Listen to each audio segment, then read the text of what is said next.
along the bottom of your screen, you have a few tools, and one is a what is it? A reaction? Reactions, click on Yes. reactions. And you can push one of those icons and raise your hand if you have a question.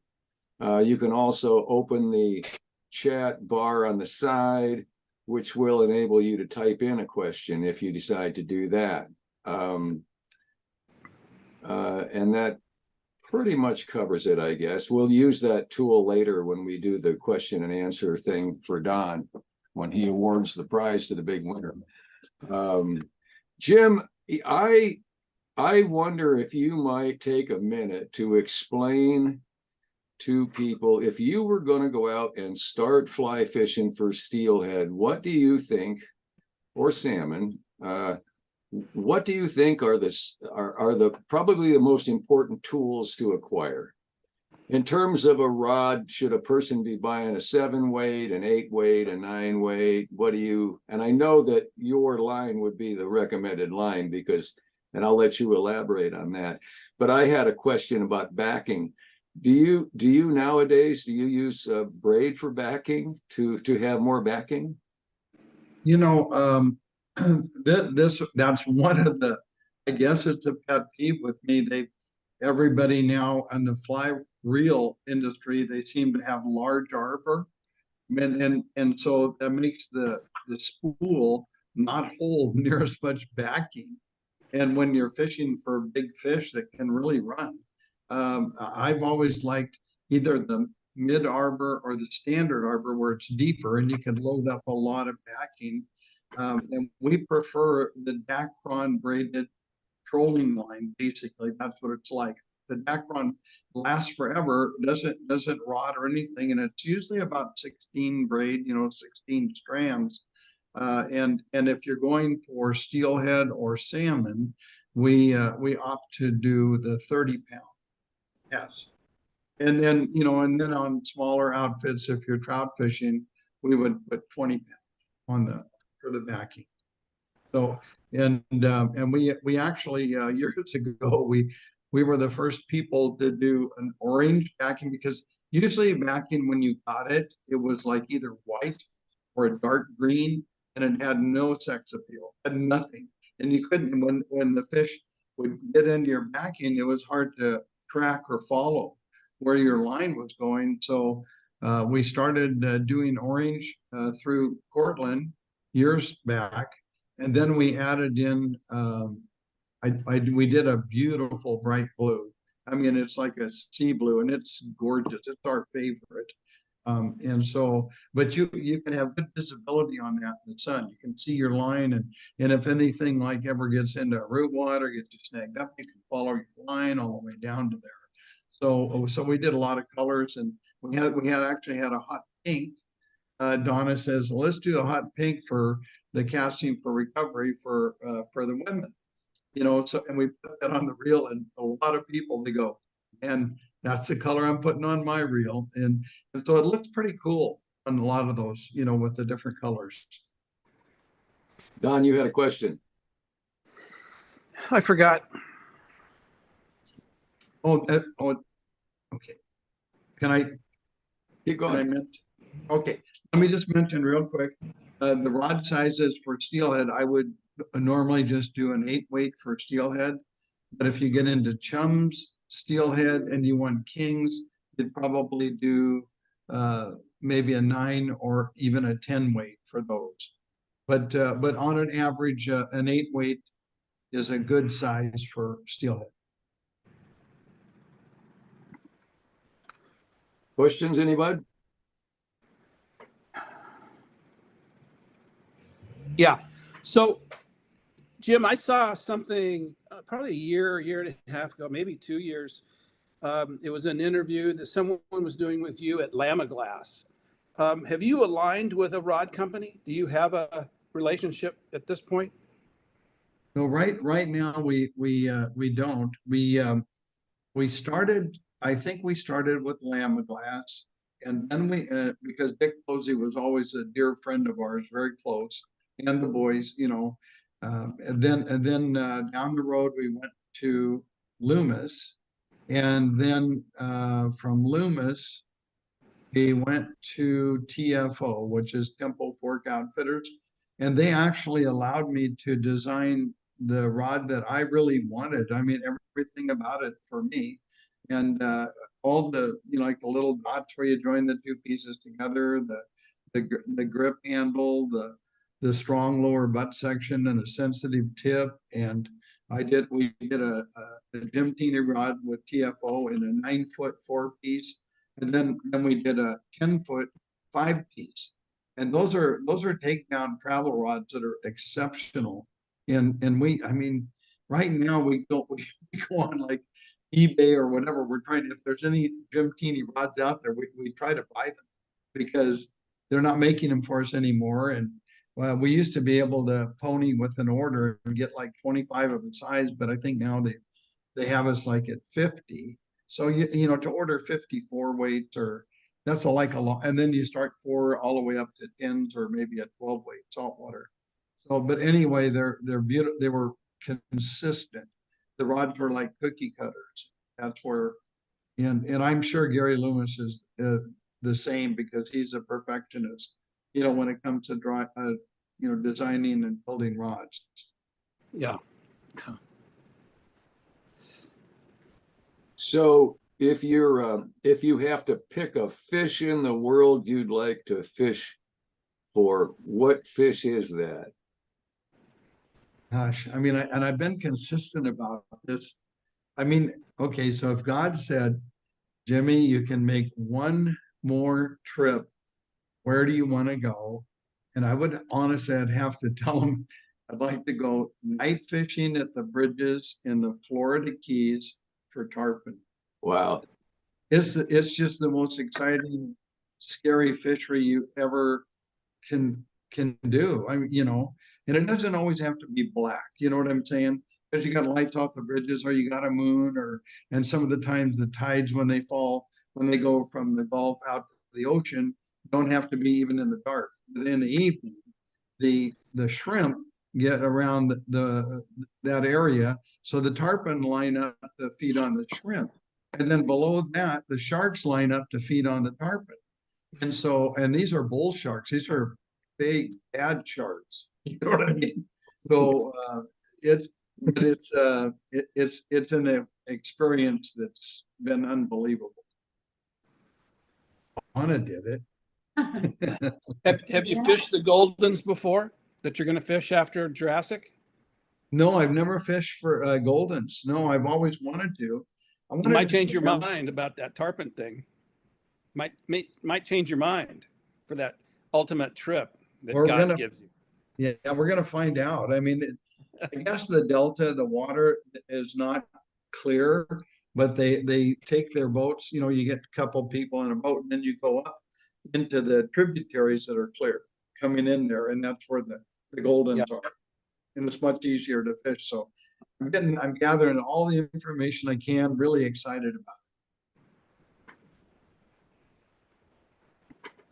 So I think that you have many world records, and I know Donna does too. What does it take what is the drill for getting a fish recognized?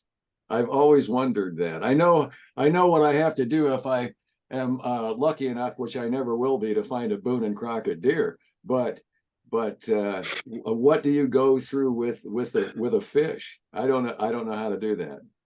Well, to give you the old version of what we used to do, you would catch a fish, then you would length it, and you would girth it, and you'd take pictures of that, and then they required you to cut like an inch of your fly line and the leader all intact with the fly, and you would submit that, and you'd have probably a couple of witnesses that would, when you fill out the form it's called IGFA, International Game Fish Association, and then you'd submit that to them. So that was, I mean, pretty much, I think that's it. You just need to clear photos and go through the procedure and put it out there.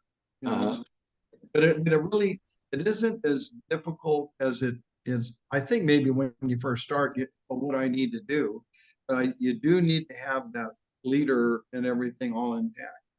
Uh, So they can check it out. Even if you have a wind knot, you still have to do it. So Jim, what you're saying is that breaking world records isn't that difficult? Is that what you're saying?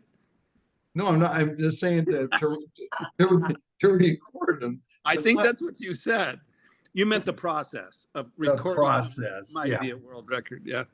Yeah. So what the steps that you need to do, and we did that for several years. And I remember one time we were at there's Upper and Lower Ugashik up in Alaska, and they had really big graylings. Well, Donna got this grayling that was a world record, for women and everything. It was a beauty, and we were going to keep it. And then Donna, she says, "I don't want to kill the fish." You know what I mean? And so, you know what? We put it back. It was really good. And she's done that on several other fish too. Yeah, because back then you had to kill them. You don't anymore, right? Yeah, yeah. Back when we started, Yeah. you had to harvest the fish. Now, I think they actually have a catch and release category, so that you didn't really have to take those. Jim, you have a question. I do. To answer part of yours, Ken, I follow the IGFA on Instagram and social media there, and their process is you can go online and find it. But one of my questions, Jim, I see them showing past records and people that are applying for new records.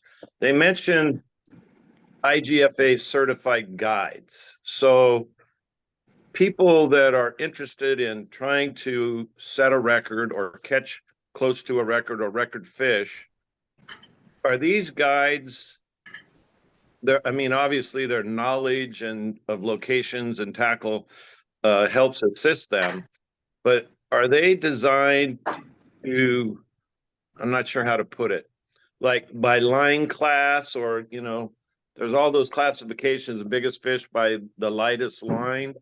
I guess, how do they become certified as somebody that's out there pursuing records? Well, I tell you, Jim, that's a loaded question. I didn't know that they had like certified guides. I mean, it's been a long time since we've done that. But they do have like 2 pound, 4 pound, probably 6 and 8 and 12 and 15. In fly fishing, they go up to 20 pound, for the heaviest leader that they'll allow. So, and those are line class, just like you said. So we would, if we were after a fish, we would try a certain pound test. That's why they want you to send that leader all intact so they can test it to make sure. If you said, okay, this is 8 pound, well, they don't want it to test out 10. You know what I'm saying? So they want to be really close and do that. But I didn't know that, Jim. That was interesting. Well, I've seen that where they've actually showed their process and all the pieces you have to send them, the new application of where, when, all those pieces. Next question for both of you. What's your most prized world record? And Donna, the same question for you. Oh, Let's start with Donna. I've got actually probably not the prize world record, but the prize fish was my 100-pound tarpon. Oh my gosh, that's my number one bucket list fish. Yeah, that was really great. Yeah, that was, quite a few years ago, but it was fun. I had never been tarpon fishing before, so I guess I got lucky. Was there second cast for that fish? Yeah. Was that a line class record or a women's world record? Oh, all tackle. Well, back then it would have been a woman's world record. All tackle. Well, 20 pound, it would have been. Yeah, that's a long time. It was. Yeah, but it was so exciting because, they just jump out of the water, you have to bow to the king and then they jump. And it was great. It was about an hour, I think, that it took me to get him in. Yeah, they're so beautiful. They're special. But one thing Donna probably won't tell you about, for 9 seasons at Andros Island Bonefish Club in the Bahamas. She managed the lodge. One morning, Rupert Leeden, who was then, he's passed now, but he says, "Come on, Donna, let me take you bone fishing." So they headed out, and that morning, out on the flats, Donna landed. These are bonefish now. She landed a 14, a 13, an 11, and an 8-pound bonefish. Wow. Those are all big ones. I mean, and of course she called me and Yeah, bonefish are probably my favorite fish to fish for now. You know, Yeah. used to be salmon and steelhead, but they're not as plentiful, and you know, it's warm weather, no waders, no boots, Right. no, in a boat being pulled around the flats. Yeah. That's what Nice. I like. Jim, what's your most significant and special record? well, you know what? It's an unofficial world record for me. I jumped a tarpon in Homosassa Springs, and we were staying and my friend Steve Dorn and I were staying with Billy Pate, and he was a longtime legend, and he's also passed. But I jumped this tarpon at 4 o'clock and got it to the boat 3 times. And our guide, and see, and at this time, we didn't know what we were doing. This is back in like 80, 81. And didn't really know, but he was trying to gaff it, which now I would never do that. You know what I mean? I didn't know. But so we were just with our guide, and he missed it 3 times. He didn't know how to gaff. He lifted up and just, I felt it all the way in my rod, and he came down as hard as he could on the center of the back of this estimated tarpon at 250 pounds. And I had 15-pound breaking strength at the time. And one of the times that he did that, that fish took off and almost spooled me, had over 300 yards of line out on me. And then it was 4 o'clock when I jumped the fish, and we had to run as it was starting to get evening. We had to run back up the Homosassa channel. And Rick had asked, he said, "Jimmy, break it off because it's getting dark." And I said, "Well, it really wasn't dark." And I says, "Rick, let me get it one more time to the boat." And by then all the electrics were dead. And so Steve was running the big motor, and I worked and I got the fish right up to the boat where he grabbed the leader, and there was about 8 feet of tarpon broadside floating with the boat. And he had the lip gaff in his hand, and he pretty much froze on the fish. And but it was there for probably close to half a minute drifting, had the leader in hand. So I took all the tension off. And by terms, it's considered a caught fish when they put the leader in the hand. You know, when you don't When have you leader it. Yeah. exactly. But he had the kill gaff out one time, and he said, "Look, Jimmy, it's as long as the kill gaff, which was 8 feet." I mean, it was honestly, it was Godzilla for tarpon.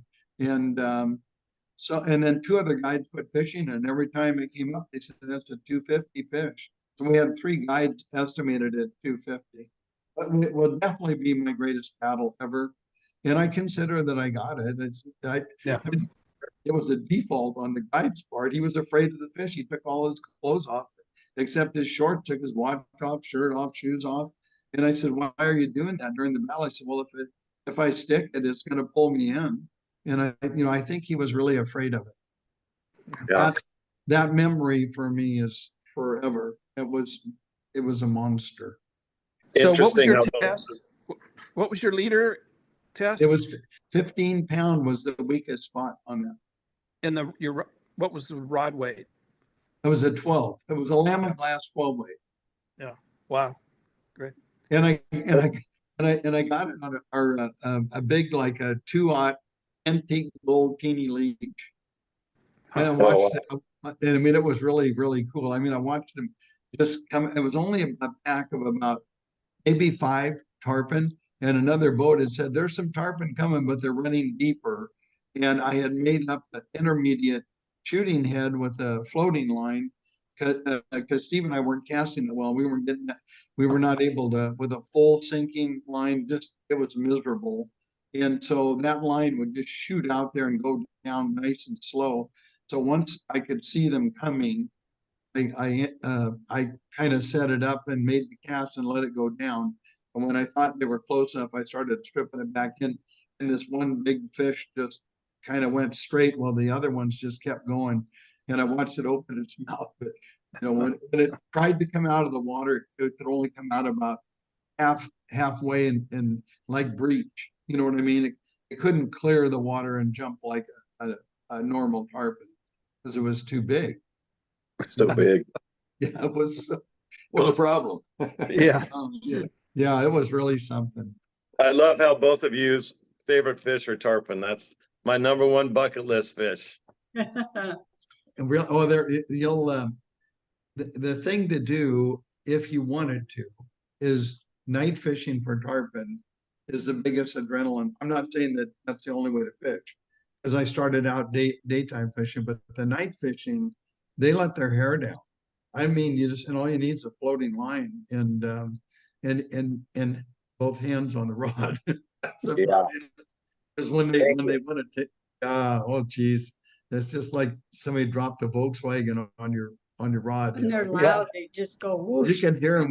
You know, You can hear them popping and jumping, and I mean, so it's Crazy. the intensity of that is pretty awesome. I mean, my brother-in-law Walker and I were there.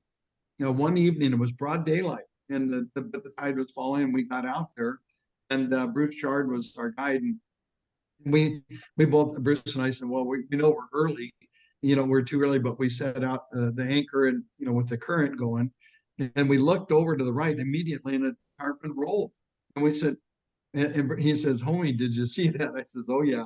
So I made a cast. Anyway, Walker and I made 9 casts and jumped 8 tarpon.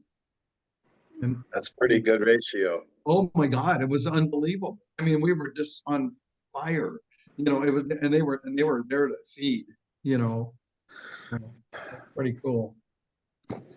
Thank you. Yeah, you're welcome. Did you ever try striped bass with a fly? I did one time on the Umpqua, and I can't remember. It wasn't Denny Hanna, it was another guided down there years ago, and we went down to the Umpqua, and he said, but they're not going to bite because they're in the river now for the spawning, and I think it was probably April or May. But we saw this great big school, and the one in the middle looked like a seal.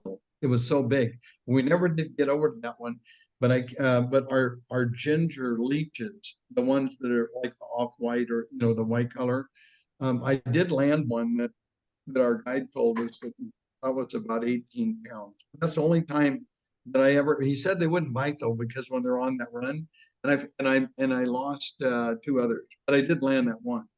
So yeah, but I love them. I mean, they're beautiful. Yeah. Yeah, I fished them on the East Coast and out on the edge of the ocean, and it's pretty exciting. And but I never tried fly fishing them. Uh-huh. So just so everyone knows that Jim is human, tell them about your fly fishing trip on the Ghost Hole in Tillamook. Oh, well, we did that. We didn't do so well. That's what I mean. No, I'm just telling you. And I made a lot of casts, and I don't know what the heck was going on there, and but I don't think any of us really did any good. Yeah. What I'm just curious. We just talked briefly about that when I talked to you before you went, and then after your frustration. But how are you fishing them? Because most of us on this call probably have fished that bay, that area in Tillamook. I'm just curious how you did it. Well, what I was attempting to do is I think I fished the mini tip, which was a 5-foot sinker, because we could see some cohos that were rolling, now and then. And then I probably, as I recall, I went to like the T300, which was our sinking line, that 24 foot that gets down nice and deep. And then I was stripping back, and I just thought that they would be aggressive and everything, but I came up with a goose egg, and I tried, did my best, but I had a good time. But it was just like, but I didn't feel quite as bad because the other guys throwing bait and lures, they didn't get any either. So I don't understand that. Yeah. I think we should have got something. Yeah. So maybe there needs to be a second chance. Another trip. So were the coho in there in pretty good numbers when you saw them? I mean, I didn't think they were in very good numbers. It was just like one here and one there, so it wasn't like there was any kind of a frenzy where you could cast into a school. Yeah. But they were there, and not in the numbers. And then we did see a couple of big kings roll that were real close to shore, by some pilings and stuff. Yeah. A couple of those. And of course, we frantic cast over there and nothing happened. Yeah. It was one of those days. Yeah. So your home river is the Sandy, is that right? Am I getting that right? Well, yeah, it's really close because we live in Gresham, and the Sandy River is, had some really wonderful days on the Sandy through the years with my dad, with Doug Stewart, and days that were pretty epic for winter steelhead. And there was a time that the steelhead fishing was so intense, winter runs, and we were at the slaughter hole, below the old Marmot Dam area. Yeah. And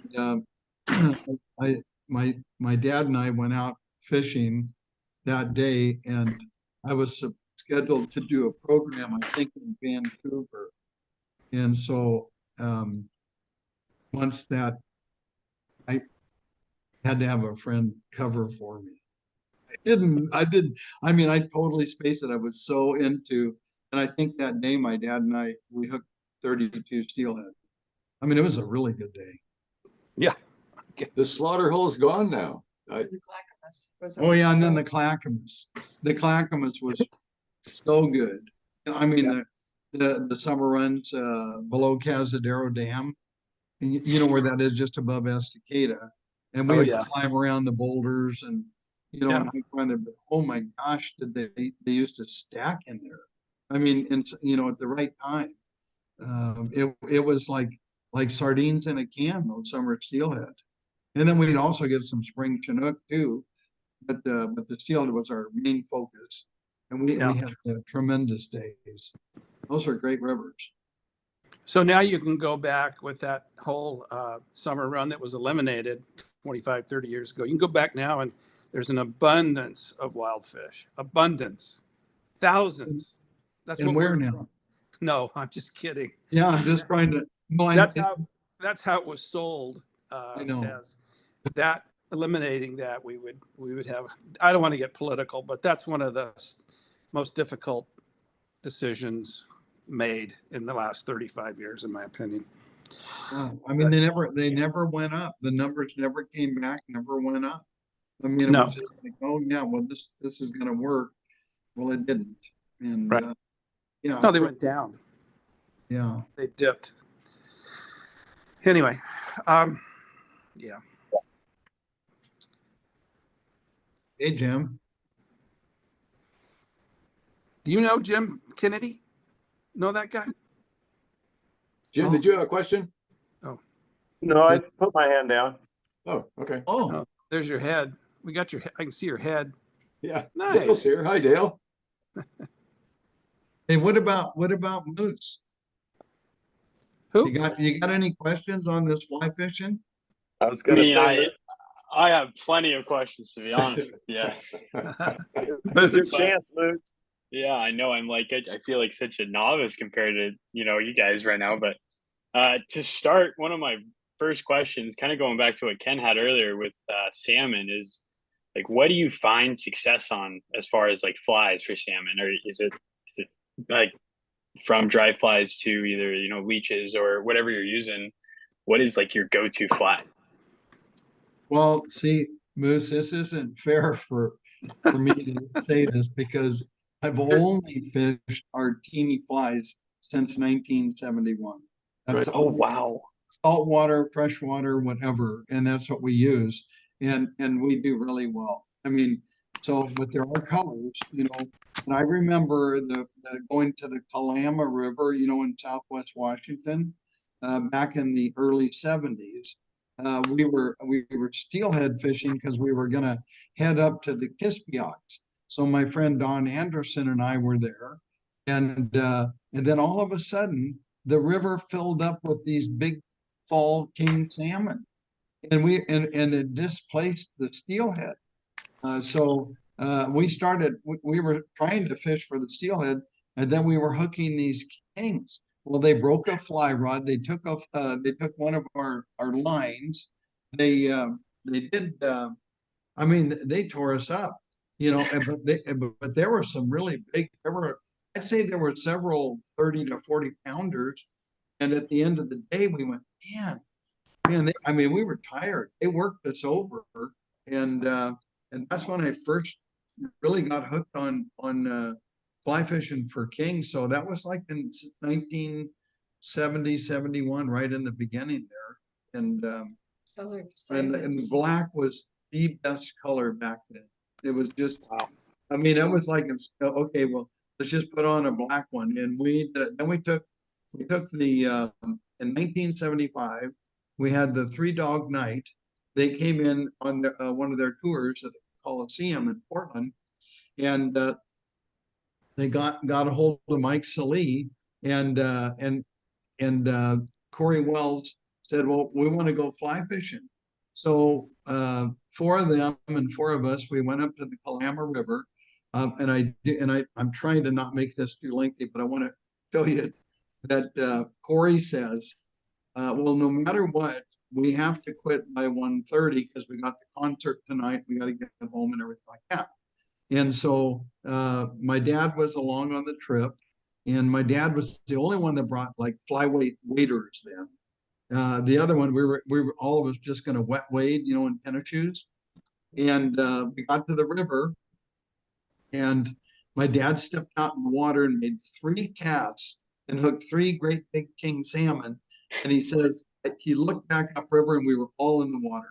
And we were all just, well, that day I videoed it, and it was one of my TV programs that we had. We think we hooked probably very, very close to 100 king salmon, and the biggest one was probably about 60 pounds. And when 1:30 came around, my dad says, "Corey, it's 1:30," and Corey goes, "We've got lots of time." We fished for another hour, and then we just hauled back, you know, into town. But what a great experience, and you know, it's just a great memory. And by the way, this is now your 51st anniversary. Is that correct? 50 or 50? 52. 50. Yeah, July 1 was our 52nd anniversary in the industry. Yeah, it's pretty cool. Yeah, it's a long run, but also it's changed, not the same as it used to be. You know what I mean? But everything has changed in business and whatever. But we love the journey. We love the people that we met, and you know, and the travels, and globally, there's fly fishermen everywhere. Yeah. I was trying to remember if Willie was in the camp when we were together up there one of the times. Was Willie Boats? You know, I don't know, but he's always had his jet sleds in the camp. Yeah. You know what I'm saying? But I'm not sure that Willie was there when we were up there. Yeah. If Willie was alive today, he couldn't be on this show. It would have to be an adults only. Try spending 10 days in a Seriously with Willie with the Duncans. 10 days with that guy. Oh my God! Coming up Willie to told us, he said, Willie said, "I'm gonna play hard and die young," and that's what he. Yeah, that's what he did. Yeah. Great guy. Yeah. So Ken, do you have any more questions in there? Any hands up? I'm just mesmerized by the thought of how I would handle a 50-pound Chinook on a fly rod. I've handled a 50-pound Chinook once in my life, and it wasn't on a fly rod, and it beat me up. So You have to be able to run if you're I mean, on a the huge bank. question. How do you manage? Because I know you're getting nearly spooled. I had a one Chinook on that was 60 plus up in Canada, and it was in 7 feet of water, and I mean, we had a boat and we had to chase him. So how do you deal with that? Well, you got to fight them strategically. You move your rod to the right, then to the left, and then you pray, but you're always praying the whole battle. Yeah. That the leader and the hook and everything. And so, but I can tell you one thing on our teeny flies, the hooks never failed us. I mean, they're strong. When I designed those hooks years ago, they're tough, and you don't want that. You don't want to see a big tail on your leader, and you don't want a hook to open up. But no, it's in what Don said is you have to be prepared to either chase them on the shore or in a boat. And that's what with Brad Duncan up in Alaska, one of our big things is we hooked a big king and it was hauling down river. We go, boat, the boat. And then we chase them down because there's all these root wads and everything. But it's exciting. I don't know. It's like the ultimate freshwater challenge to get them in. And Don is really right. I mean, I can't believe that when I was younger, because now try to find a 40-pound king. But I remember I did that on the Kalam, and I did it up in Alaska. It's not that big, and you could see bigger ones out there. So I just break them off and keep fishing. Isn't that stupid? Yeah, it's really irritating, actually. Oh my God! And all day, Jim, boat. Yeah, and then there's two of you in the boat, one fish going upstream and one going downstream. Oh my! And that doesn't work. And by the way, Donatini, many years ago, made fashion fingerless wool gloves with nail polish. She created that. I just did a post, I think on either CCA or Hatch Royal, both, but it was a whole cavalcade of women with their painted nails. But she started it. She's a trendsetter. Oh boy. She really did. I mean, do we have enough time for one more short story? Oh, sure. I think. Okay. Is anybody in a hurry out there? So Donna and I are on the Alagnac River up in Alaska, and I talked her into fishing that day for king salmon. Okay, not sockeyes because they were coming in by big numbers, and she loves sockeyes, and I do too. And chums were coming in, but she really likes sockeyes. So anyway, we're out there. We're at the beginning of the Braids, which is a bunch of little islands and stuff. And you could see all these big kings laying out there. I mean, and there were some tanks. And so the guide says, well, he says, I think maybe I'll make lunch. Well, I'm below the boat and Donna's above the boat. And we said, okay. So I cast out and I hooked this really big king. And it's probably in the mid-50s. And I says, and I don't think I can hold this. I said, and it was starting to haul down the river. And then just then Donna hooks a big king. And it was probably seriously in the 60s. So Donna says to me, she says, break yours off. And she goes, mine's bigger. And I said, and don't ever do this. I said, I hooked mine first. Oh, That was the worst mistake I ever made. Bad. We jumped in the boat, one going up river, one going down river, one boat. You can't split it up. And she lost hers, and then I went downstream with mine, and I lost mine. But oh God, that's my word out to all the guys. Don't ever make that mistake. Right. That I did. Yeah. That's Well, great. Dale had his hand up, and I think Dale, and I know Jim Kennedy's got a question. So let's try to get those in before we turn this over to Don and his game. Dale, what were you wanting to ask Jim? Hello, Dale. All right, Next. Mr. Kennedy, what do you got, Jim? Well, first of all, Jim and Donna, thanks for being here today. Enjoyed the stories. But for guys like Moose, young guys like Moose getting into it, where do they find your products, Jim? Well, basically, Gonna do a little promotion for you here.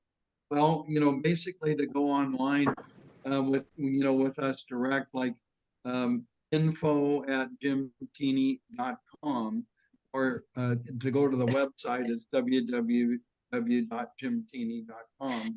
And info there, they can have questions and I'll be happy to answer anything like that.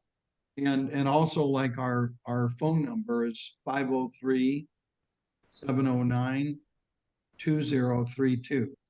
And they can contact us that way too. But I think it's the safest way so you can get flies and leaders and lines, and then if you have any personal questions, very, very happy to help and answer. That's very generous. Thank you for being here. You bet. Hello. This is Dale. Can you hear me? Dale, Yeah. go ahead. Oh, okay. I'm having trouble. I don't know what's going on with this stupid thing. Anyway, Jim, you mentioned Doug Stewart, and I think that was probably the same Doug Stewart that was, I believe, my 7th grade teacher at Orient Grade School. Would that be the same one? I'm sure it is. Yes. Yeah. I fished with him at Oxbow Park many, many times as I grew up. And then I lost track of him. I believe he went over and had the fly shop there in Maupin. Well, he had a house there in Maupin. I see. That he would go to, and he had a fly shop on Halsey Street. And then he had one out a little bit further off of Hogan, and then he turned that over to his son. And Doug was a very close and dear friend of ours, and he's still with us, but he has Alzheimer's. I had wondered what had ever happened to him. Great guy. Really a great guy, and such a great, fun to be around, and an unbelievable fisherman. And we had beautiful trips together on the Sandy, and then we actually even went down to Chile and fished the Rio Grande for the Sea Run Browns together. Oh, nice. Years ago. So, yeah, really fond memories with Doug and I on the water. I'm kind of surprised I never bumped into you on the water. I fished Eagle Creek, the Sandy, up and down from the mouth all the way to Marmot, and the dam, Slaughter Hole. We're breaking up a little bit, but Yeah. you guys. We can't hear you, Dale. I'm sorry. I don't know. Anyway, proceed. That's good. No, thank you, Dale. Yeah. Don, I'm going to turn it over to you. Okay. So this is our monthly trivia contest. It's usually fish related. I can't think of any that would be the exception. But first, I want to tell all of you guys and anybody that watches this broadcast later that I am honored to know these two. They are great people and extremely magical in what they do. I've got a lot of respect for that, but just as human beings, they're really terrific. And I can just tell you that the products are worth looking into. That's something you should do. You can find it in the places that Jim just mentioned. But here we go. Here's this cool book. It's huge. It's like a 4-pound, like a really nice rainbow trout size weight book. And it's signed inside by Jim. And the winner of this trivia contest will get this. Probably it'll ship tomorrow. You get it by Friday or Saturday. We had a couple latecomers, Don, so I want to remind you guys, when you know the answer to Don's question, Open up that little chat window and type your answer where it says type message here. And now it's all Don's again. Okay. So if we don't get an accurate answer in the first pass, I'll give a little hint and you can do it again until we get an accurate answer. And Mr. Teeny is going to have the answer to this question, and it'll be more defined than what I have. But in the early days, when the Teeny nymph, and most of us have been around a while, know the Teeny nymph, when it first came out, when those Tide products first came out, there was something unique, and it's not the feathers, to every single one. And it wasn't the feathers, and it wasn't the hook. What is that unique thing?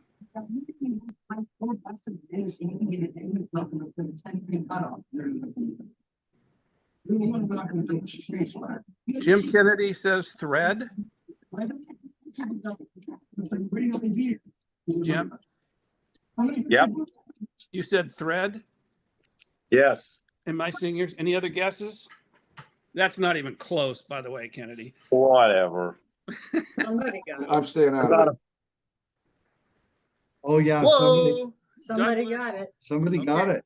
Now, in order to be the true winner, what did that tag have on it?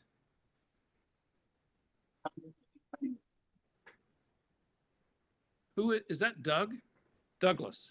Oh, Douglas. Okay. So Douglas has the answer to that, but the tag is totally right. Jim, what did that tag mean?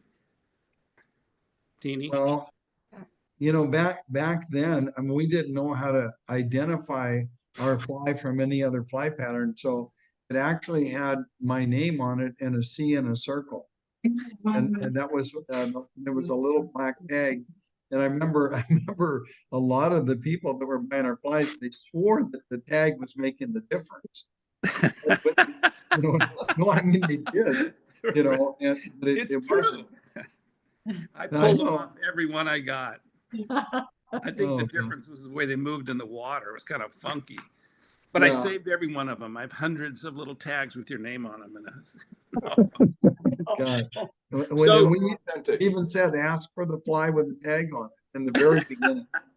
Yeah. So, Douglas, you need to get your home address or an address to Ken in order to ship this out. Ken, do you have the process for doing that? Because I can't do it at this end. I do. I Okay. do. In fact, I'm not sure. Can I just type it into the chat? You can type it into the chat. That's a great. Yeah. And I'll snip it and grab it, and that'll work. Yeah, and then Ken, if you can send it to me tomorrow, but you don't have to worry about getting the recording to. If you can do it tomorrow, that's great. But I'd rather get that shipment out tomorrow and not worry about the recording until the next day if it takes a little time. Well, sure. Up to you. I'll go ahead and do that. Whenever you've got it in there, Doug. So once again, Jim, I really want to thank you for taking the time. This has been wildly entertaining and educational for a few of us, I'm sure. Mr. Kennedy, do you have a question? You have your hand up still.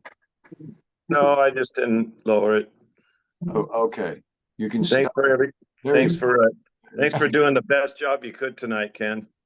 Thank you. That's a subtle way of getting that. I'll get even with you tomorrow night at the meeting. Well, In I'll my- tell you, in my- we enjoyed it all, you guys. Thanks for having us. And I mean, it's just been a real treat.